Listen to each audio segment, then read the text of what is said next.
Hello everyone! Kung bago pa lang kayo dito sa ating channel, mag-subscribe na kayo at i-hit ang notification bell para lagi kayong updated sa mga balitang napapanahon. Welcome po sa Durs TV. Andito na naman ako para maghatid ng mga bagong balita tungkol sa TVJ at isa na nga sa ating pag-uusapan ay tungkol po sa tatlong pasabog ng Itbulaga sa darating na Sabado. So sino ang gustong malaman ang tungkol dyan? Bibigyan ko po kayo ng clue mamaya. At bukod pa nga dyan, ating pag-uusapan ang tungkol sa isang Itbulaga host na pinasabog ang sekreto sa publiko. So anong sekreto po yan? Yan ang ating alamin mamaya lahat. No?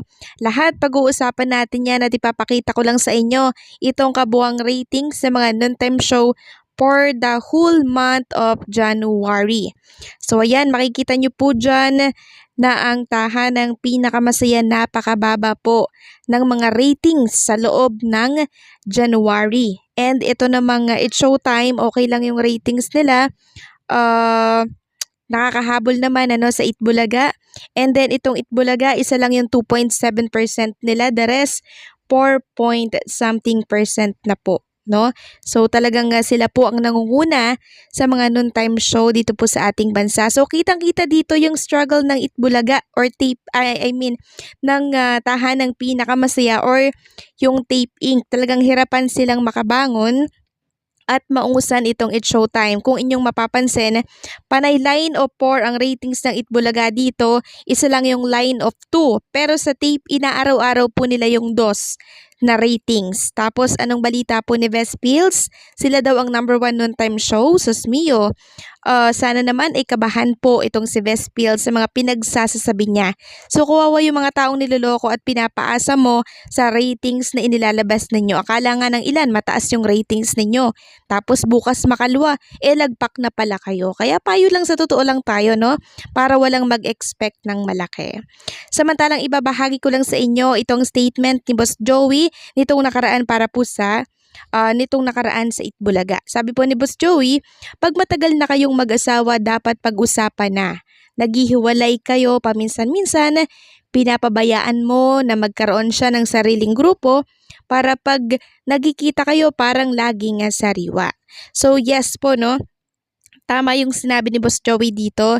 Let each other grow. Ika nga po nila, no? Payo po yan ni Henyo Master. Magtulungan dapat at lawakan ang kaisipan pagdating sa mga ganitong usapin.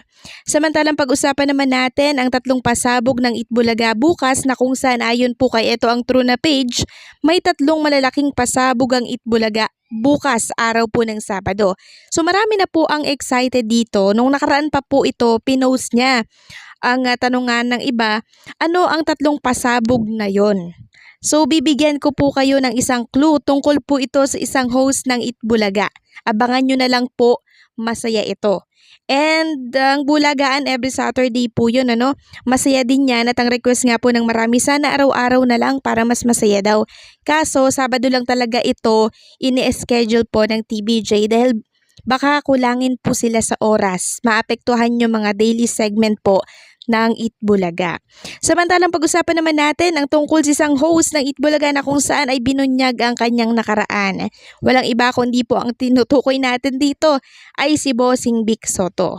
So ayun nga po dito sa inilabas ng PEP article, inamin po ni Chicky Holman, kauna-unahang babaeng co-host ng Itbulaga na nagkaroon sila ng short-lived relationship noon ni Vic Soto. Kasama siya sa original host ng Itbulaga mula 1979 hanggang 1981 noong nasa RPN 9 pa ito. Paano ba siya niligawan noon ni Vic? Yan po ang tanong. Lahat po ni Chicky, I think it was at the time na because what you are not aware of is yung grupong yon, yan na. After work, kakain, lahat kami sa kantin, magkakasama lang kayo tapos uwian na or may lakad pa kasi sila may mga shooting pa after. Sometimes, and those guys, they are shy. Hindi naman sila yung akala mo nagpapatawa dyan. Pagtingin mo, nakaupo lang yan, may kanya-kanyang seryoso, hindi sila yung tumatawa or nagpapatawa. Parang hindi naman daw siya niligawan nitong si Bossing Vic Soto. Magkakasama lang kami palagi. yun lang. At pagbubunyag pa po ni Chiki, magkaibigan ang kanyang anak na si Gia Holman at Mrs. ngayon ni Vic Soto na si Pauline Luna na naging co-host din ng Itbulaga. Lahat pa ni Chiki because si Pauline when my daughter gave birth tapos tumatakbo na yung baby, yung kailangan may harang sabi ni Pauline. Pahihiram ko yung kay Tali, Chia. Pahihiramin ko sa'yo para may pangharang. May pangkoral ka doon sa baby. Tapos, kukunin ko na ha kasi may isa na naman. One of the Soto sisters naman. Nagro-rotation yung kanilang pangharang. Hindi na raw maalala ni Chiki ang naging takbo ng relasyon nila noon. Ni Vic, lagpas 4 na dekada na ang nakakaraan. Natatawa niyang sabi, it's been so long, I've been married for 42 years, I cannot recall. Siya rin ang first girlfriend ni Vic sa mga female co-host ng Itbulaga. Gaano katagal ang relasyon nila? Ayon po kay Chiki, hindi siya nagbo-boyfriend ng years. So, siya ang sumuko. Yan po ang pagtatanong. Paliwanag ng dating TV personality kasi ako, nakaka-separate ako ng trabaho at saka ang personal life. Nakaka-separate ako ng trabaho at tsaka personal life. So, yan po yung kanyang pagbubunyag. So, meaning nito, hindi sila tumagal ng 1 taon ni Bossing Vic Soto sa kanilang relasyon. Kasi ayon nga po dito kay Chiki Holman, hindi siya nagbo-boyfriend na aabot ng 1 taon.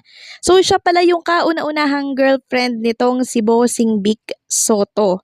So, yung iba nagulat nga sa balitang ito, siya pala yung kauna-unahang girlfriend ni Bossing Vic Soto. So, naging sila pala talaga ni Bossing, ano? Kala ko kasi mga usap-usapan lang, bali-balita, chismis lang.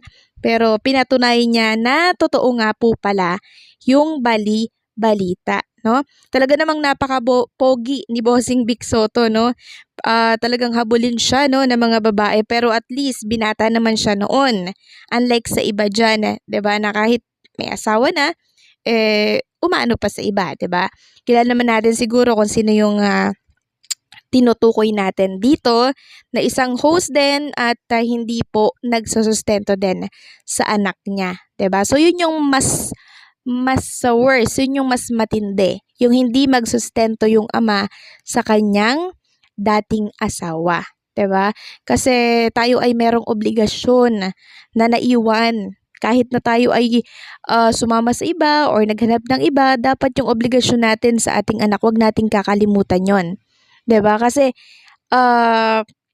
ano yun responsibilidad natin or responsibilidad nila bilang ama. And si Bossing Vic Soto naman, kahit marami niya pong nakarelasyon, kung ano po yung kanyang obligasyon sa kanyang naiwan, talagang papanindigan niya po hanggang ngayon. At yun ang napakaganda po kay Bossing Vic Soto.